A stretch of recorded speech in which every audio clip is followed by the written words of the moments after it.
Mr. Cain, you told Bill O'Reilly in June, and I want to put it up, the way you stop Iran from getting a nuclear weapon is for us to get serious about a real energy independent strategy. Do you really think that more domestic oil production in this country is going to convince the mullahs in Tehran not to pursue a nuclear weapon? I believe that our energy strategy is directly related to national security as well as stopping Iran in their efforts. The head of Iran, Ahmadinejad, has said that he wants to wipe Israel off of the face of the earth. I take that seriously. He has also said that he's not going to listen to the United States, Britain, or anybody else in their attempts to do what they want to do. That being said, there's more to foreign policy than bombs and bullets. There's bombs and bullets in economics. If we get serious about maximizing all of our energy resources in this country, we can become a player on the world market. As the price of oil goes down, it puts an economic squeeze on Iran. This is why I believe we should have a serious energy independent strategy in order to be able to be a player on the world market. That's what I meant by using our energy resources, not just oil, but all of our resources to become energy independent. Congresswoman Bachmann, I want to switch to another angle of the war on terror, though if you want to weigh in on Iran, feel free. You say that we don't win the war on terror by closing Guantanamo and reading Miranda rights to terrorists. Congressman Paul says terrorism suspects have committed a crime and are should be given due process in civilian courts. Could you please tell Congressman Paul why he's wrong?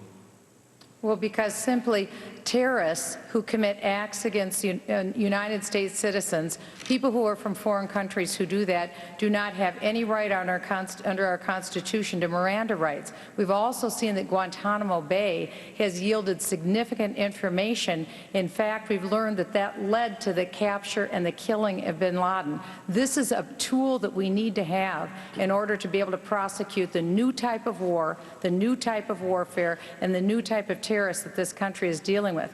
Regarding Iran, Iran is the central issue in the Middle East and their capacity to become a nuclear power. They are one of the 4 state sponsors of terror in the world. I sit on the House Select Committee on Intelligence. I can't reveal classified information, but I can say this. As President of the United States, I will do everything to make sure that Iran does not become a nuclear power. 30 seconds, Congressman Paul. Well, I think she turns our rule of law on its head. She says that the terrorists don't deserve protection under our courts, but therefore a judgment has to be made. They're ruled a terrorist. Who rules them a terrorist? I thought our courts recognized that you had to be tried, and we've done this. And we've brought individuals back from Pakistan and other places. We've given them a trial in this country. Over 300, or at least near 300, we tried and put them in prison. So this idea that we have to turn on its head and reject the rule of law, we already are at the point where this administration, please let me finish. I have to say, this administration already has accepted the principle that when you assume somebody is a terrorist, they can be targeted for assassination, even American citizens. That affects all of us eventually. You don't want to translate our rule of law into a rule of mob rule. Senator Santorum. Senator Santorum, I want to pick up on this debate. You say Attorney General Holder must be under the influence, and in fact you've suggested perhaps smoking mushrooms, to want to try terrorists in civilian court. Are you also suggesting that Congressman Paul is under the influence? Well, anyone that suggests that Iran is not a threat to this country or is not a threat to stability in the Middle East is obviously not seeing the world very clearly. He sees it exactly the way that Barack Obama sees it, that we have to go around and apologize for the fact that we've gone out and exerted our influence to create freedom around the world. I don't apologize for that. I don't apologize for the Iranian people being free for a long time, and now they're under a malocracy that tramples the rights of women, tramples the rights of gays, tramples the rights of people all throughout their society, and is the greatest supporter of terrorism in the Middle East and around the world, and is setting up training camps and is working with Venezuela and other countries in south of our border to threaten us. Iran is a country that must be confronted. I was in front of this curve. I authored the Iran Freedom Support Act back in 2004. It was blocked by Joe Biden, nonetheless, and Barack Obama once. We got it passed. And I can tell you, if Rick Santorum and when Rick Santorum is president, Iran will not get a nuclear weapon because the world as we know it will be no more. Congressman Paul, 30 seconds. You've heard the war propaganda that is liable to lead us into the sixth war, and I worry about that position. Iran is a threat because they have some militants there. But believe me, they're all around the world, and they're all around the world, and they're not a whole lot different than others. Iran does not have an air force that can come here. They can't even make enough gasoline for themselves. And here we are building this case up, please. They're building up this case just like we did in Iraq. Build up the war propaganda. There was no Al-Qaeda in Iraq, and they had nuclear weapons, and we had to go in. I'm sure you supported that war as well. Okay. It's time we quit this. It's time. It's trillions of dollars we're spending on these wars. When we come back, we'll try to get a hold of things. Social issues, that should be fun, and the most pressing issues right now, getting America back to work after this break.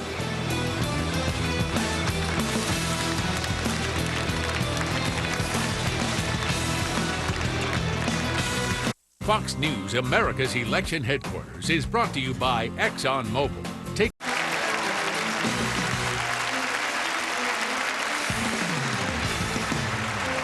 Welcome back to Ames, Iowa, and the first Republican presidential debate in the Hawkeye State. A fiery debate at that. Now to Byron York from the Washington Examiner. Thank you, Brett. We're going to talk about social issues now. We're going to start with Speaker Gingrich. Speaker Gingrich, you said you would impose a loyalty test for Muslims to serve in your administration. You said, quote, "We did this in dealing with the Nazis, and we did this in dealing with the communists." Are you really comparing American Muslims to Nazis, and what specific loyalty test would you require them to take? Well, actually, I didn't describe it as applied to Muslims. I described it as applied to everybody. We had, after all, a Catholic head of counterespionage for the FBI who turned out to be a Soviet spy. We've had a Cuban-American refugee who turned out to be a major Soviet spy, a major Cuban spy for over 20 years on behalf of Castro. My point was, there is nothing illegitimate about seeking to make sure that people are loyal to the United States if they work for the government of the United States. And I was responding to this insane moment where the New York Times attempted bomber, the guy who built the car bomb from Pakistan, was asked by the judge, who said to him, "But you swore an oath of loyalty to the United States." And he said to the judge, "I am your enemy. I lied." And the judge seemed mystified at the idea that somebody would have lied. And my point is, we now know, for example, from the Verona papers and others, there really were communist spies. And I would suggest to you we need security provisions across the board to ensure that those Americans in the American government are loyal to the United States. All right, next we're going to go. Thank you, Speaker Gingrich. Next we're going to go to Mr. Cain. Mr. Cain, you recently said this about Governor Romney's Mormon faith. Quote, "It doesn't bother me, but I do know it's an issue with a lot of Southerners." Could you tell us what it is about Mormonism that Southerners find objectionable? Well, I did make that statement, and it does not bother me, but because I live in Atlanta, Georgia, have been back in my hometown for 10 years, I listen to what people say.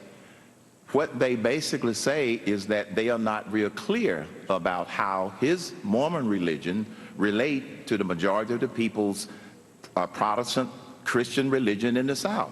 That was the point that I was trying to make. It was not a dispersion whatsoever on his religion. I was simply saying what others have told me about not being real clear in understanding his religion. That's what it was. Mr. Cain, if I could ask one follow-up. You've already apologized for remarks you made about Islam. Is your focus on other people's religions hurting your campaign? It is not hurting my campaign, Byron, because my focus is not on other people's religion. Let me repeat myself and be really clear. I believe in the First Amendment to the Constitution. I believe that the government does not have a right to impose religion on people. But when you're talking about some of these sensitive issues, I think we owe it to ourselves to make sure people are committed to the Constitution of the United States of America first. All right. Thank you, Mr. Cain. Next, we're going to go to Representative Bachmann. In 2006, when you were running for Congress, you described a moment in your life when your husband said you should study for a degree in tax law. You said you hated the idea. And then you explained, quote, "But the Lord said, be submissive. Wives, you are to be submissive to your husbands." As president, would you be submissive to your husband?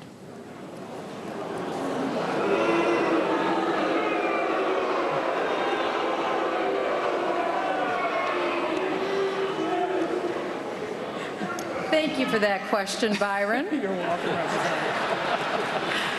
Marcus and I will be married for 33 years this September 10th. I'm in love with him. I'm so proud of him. And both he and I, what submission means to us, if that's what your question is, it means respect.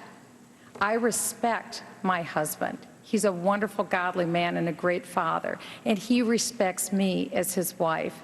That's how we operate our marriage. We respect each other, we love each other, and I've been so grateful that we've been able to build a home together. We have 5 wonderful children and 23 foster children. We built a business together and a life together, and I'm very proud of him.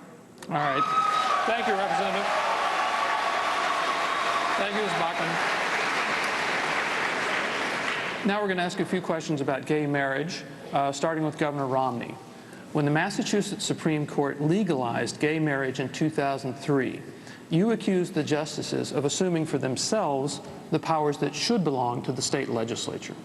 Now that the New York state legislature has legalized gay marriage, do you believe state lawmakers have the right to make same-sex marriage legal in their states? I'd far prefer having the representatives of people make that decision than justices. But I believe the issue of marriage should be decided at the federal level. You might wonder, why is that? Why would you just let each state make their own decision? And the reason is because people move from state to state, of course, in a society like ours. They have children.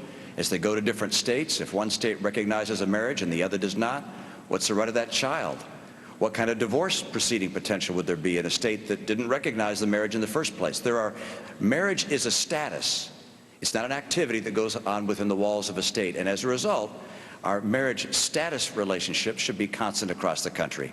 I believe we should have a federal amendment of the Constitution that defines marriage as a relationship between a man and a woman. Because I believe the ideal place to raise a child is in a home with a mom and a dad. All right, thank you, Governor. Next, we'll go to Governor Huntsman. Recently, a Des Moines Register poll found that 58% of likely caucus goers, Republican caucus goers here in Iowa, consider support for civil unions a deal killer for a candidate. You support civil unions. Why are you right? And most of these other candidates, along with most GOP caucus goers, why are they wrong? Byron, I'm running on my record. I'm proud to run on my record. Some people run from their record. I'm running on my record. I believe in traditional marriage first and foremost. I've been married 28 years. I have 7 terrific kids to show for it. But I also believe in civil unions because I think this nation can do a better job when it comes to equality. And I think this nation can do a better job when it comes to reciprocal beneficiary rights. And I believe that this is something that ought to be discussed among the various states. I don't have any problem with states having this discussion, but as for me, I support civil unions. So the question was, why are they wrong? Why are they wrong? They're not wrong. All I'm saying is this ought to be an issue that takes place at the local level of government. That's where these decisions ought to be made. And as for those who were polled, you know, everybody can come to this with their own point of view. I believe in traditional marriage, but I also believe that subordinate to that, we haven't done an adequate job when it comes to equality. That's just my personal belief. Everyone's entitled to their personal belief, too. All right, thank you, Governor. Next question is for Representative Paul. You've often said you believe defining marriage is a job that should be left to the states. Recently, Senator Santorum asked, if a state wanted to allow polygamy, would that be okay too? What's your answer to that? Well, that's sort of like asking the question if the states wanted to legalize slavery or something like that. That is so past reality that no state is going to do that. But On the issue of marriage, I think marriage should be between a single man and a single woman, and that the federal government shouldn't be involved. I want less government involvement. I don't want the federal government having a marriage police. I want the states to deal with it if they have to, if they need to. But if you didn't even need the states, really, why do we have to have a license to get married? Why don't we just go to the church? And what other individuals do, why can't we permit them to do it? Whatever they call it, that's their problem, not mine. Just so nobody else forces their definition of marriage on you. That is what we have to prevent. So I would say less government would be better. If you have to have regulations, let the state governments do it. All right, Senator Santorum, you're looking incredulous. Response? Well, it sounds to me like Representative Paul would actually say polygamous marriages are okay. If the state has the right to do it, they have the right to do it. And it is not beyond reality, Ron. It is exactly what's being offered in other states right now, and it's being litigated in our courts right now, which is exactly how gay marriage came about, as we see here in the state of Iowa, where 7 justices forced gay marriage on the people of Iowa. I was the only one on this panel who came to Iowa last year and made sure that those 3 justices were defeated. I campaigned and worked to make sure those justices were defeated, because we can't have... You can finish, Senator. Okay, we can't have 50 marriage laws. This was the approach that the left took on abortion, which is to pick a few states, pick a few courts, and then go to the Supreme Court and say equal protection. You can't have different state laws, and then you'll have 9 people up at the Supreme Court deciding what marriage is in this country. You have to fight in each state, and that's where I disagree with Rick Perry. I disagree with Michele Bachmann. I will come to the states and fight to make sure this strategy of picking off a state here and there does not be successful in transforming marriage. Congresswoman Bachmann, quickly. Thank you. I support the federal marriage amendment because I believe that we will see this issue at the Supreme Court someday. And as president, I will not nominate activist judges who legislate from the bench. I also want to say, when I was in Minnesota, I was the chief author of the constitutional amendment to define marriage as one man, one woman. I have an absolutely unblemished record when it comes to this issue of man-woman marriage. All right, our next question, thank you, Representative Bachmann. Our next question is for Senator Santorum. In June, you said, quote, "I believe that any doctor who performs an abortion should be criminally charged for doing so. You would allow no exceptions for cases of rape and incest. Polls have long shown that large majorities of Americans support at least some exceptions for abortion. Are your views too much even for many conservatives to support?" You know, the Supreme Court of the United States, on a recent case, said that a man who committed rape could not be killed, would not be subject to the death penalty. Yet the child conceived as a result of that rape could be. That to me sounds like a country that doesn't have its morals correct. That child did nothing wrong. That child is an innocent victim. To be victimized twice would be a horrible thing. It is an innocent human life. It is genetically human from the moment of conception, and it is a human life. And we in America should be big enough to try to surround ourselves and help women in those terrible situations who've been traumatized already, to put them through another trauma of an abortion, I think is too much to ask. And so I would absolutely stand and say that one violence is enough. Thank you, Senator. Our next question is for Governor Pawlenty. Governor Pawlenty, you often cite an article in National Review saying you may be the strongest pro-life candidate in the race. What's your opinion on what Senator Santorum said about exceptions, and isn't he more pro-life than you are? Well, National Review, I think, is a respected publication from a conservative and Republican perspective, and they did an online article that said, based on results, not rhetoric, but based on results, that I'm perhaps the most pro-life candidate in this race. And the reasons for that are these. Number one, when I was in Minnesota as governor, I proposed and signed into law the Women's Right to Know bill. I proposed and signed into law the Positive Alternatives to Abortion bill. I proposed and signed into law the Fetal Pain bill and more. And our abortion rate in Minnesota has dropped dramatically, in fact, now at historic lows. In terms of my personal views, the only exception I can really reconcile or justify is the life of the mother. And I would sign that bill if it came in that form to me as president or as governor.